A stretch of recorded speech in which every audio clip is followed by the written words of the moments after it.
दोस्तों नमस्कार, आदाब, सत श्री अकाल। हम जिंदगी में कहीं न कहीं मेहनत तो कर रहे होते हैं, लेकिन सही दिशा का आकलन नहीं करके मेहनत कर रहे होते हैं, जिसके कारण हमें सफलता नहीं मिल पाती है। आइए इस भाव को समझते हैं एक छोटी सी कहानी के द्वारा। एक गांव में एक राहुल नाम का लड़का हुआ करता था और वो गांव में रह के अपनी पढ़ाई लिखाई पूरी की। और पढ़ाई लिखाई पूरी करने के बाद कहीं न कहीं हर एक इंसान का एक ख्वाहिश होता है कि हम नौकरी करेंगे, और उस राहुल का भी वही ध्यान था कि हम पढ़ाई लिखाई पूरा हो गया तो कहीं न कहीं हमें नौकरी करनी होगी। और उसने कोशिश करने लगा और थोड़े दिन के बाद ही उसका जो है कोई कंपनी में उसको बुलावा आ गया कि आप यहाँ पे नौकरी कर सकते हैं। और वो जगह जो था निश्चित हुआ कोई शहर, तो उसे गांव से निकल के शहर की ओर जाना था। बहुत मन खुश था और अपना पूरा सर सामान को पैक करके निकल पड़ा नौकरी के लिए और ट्रेन में बैठ गया। ट्रेन में पूरे सफर को आनंद से व्यतीत किया और अगले ही दिन जहाँ पे उसका गंतव्य था स्थान, वहाँ पे ट्रेन से उतरा और स्टेशन से बाहर हुआ।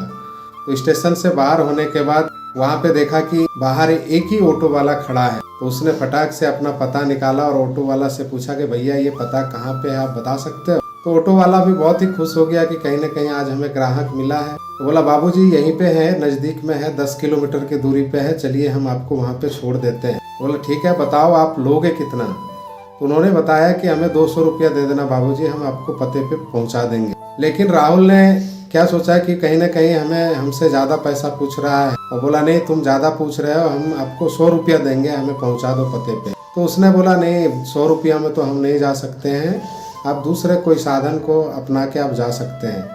राहुल चुपचाप वहाँ से निकला और सोचा कि छोड़ो 10 किलोमीटर की दूरी पे तो है, गांव के रहने वाले लोग हैं, हम चल के चले जाएंगे। और चलता चला गया, अपने कंधे पे बैग लेके आगे निकलता चला गया। थोड़ी दूर पर जाते जाते जब थकावट महसूस हुई तो आगे पीछे जो है देखा कि कहीं न कहीं कोई साधन की ज़रूरत है हमें। तो देखा कि फिर वही ऑटो वाला उसके पास आके खड़ा हो गया। बोला क्या बाबूजी क्या हो गया? बोला भैया तुमको 200 रुपया देता हूँ, आप मेरे पते पे पहुँचा दो। बोला नहीं बाबूजी, अभी हम आपसे 200 रुपया नहीं लेंगे, अभी हम 400 रुपया आपसे लेंगे, तब आपको उस पते पे पहुँचा पाएंगे। वो बात सुन के वो राहुल जो है बहुत झल्ला गया। क्या हमको क्या शहर में आए हैं, हम गांव के बंदे हैं, तो हमसे ठगी करोगे? उससे उतावला होकर बात करने लगा।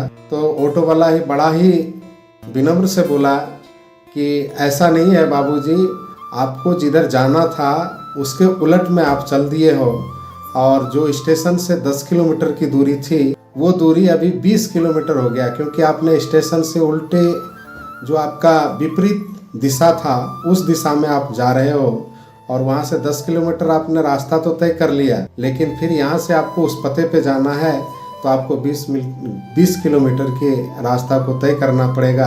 तो उसको समझ में आया इस बात को, और वो फिर से रेडी हो गया, तैयार हो गया कि चलो कोई बात नहीं भैया, हमसे गलती हो गई, आप 400 रुपया ले लेना और हमें अपने गंतव्य पे पहुँचा दो। तो इस कहानी से यही सीख मिलती है, कई बार हम मेहनत तो कर रहे होते हैं, लेकिन जो दिशा होता है मेहनत करने का, उस दिशा की ओर मेहनत ना करके हम उलट दिशा में मेहनत कर रहे होते हैं। तो दोस्तों मेहनत तो कीजिए ज़रूर अपनी ज़िंदगी में, लेकिन दिशा का भी अवलोकन करना ज़रूरी है ज़िंदगी में। तो वीडियो कैसा लगा? अगर अच्छा लगा तो लाइक शेयर कमेंट ज़रूर करें।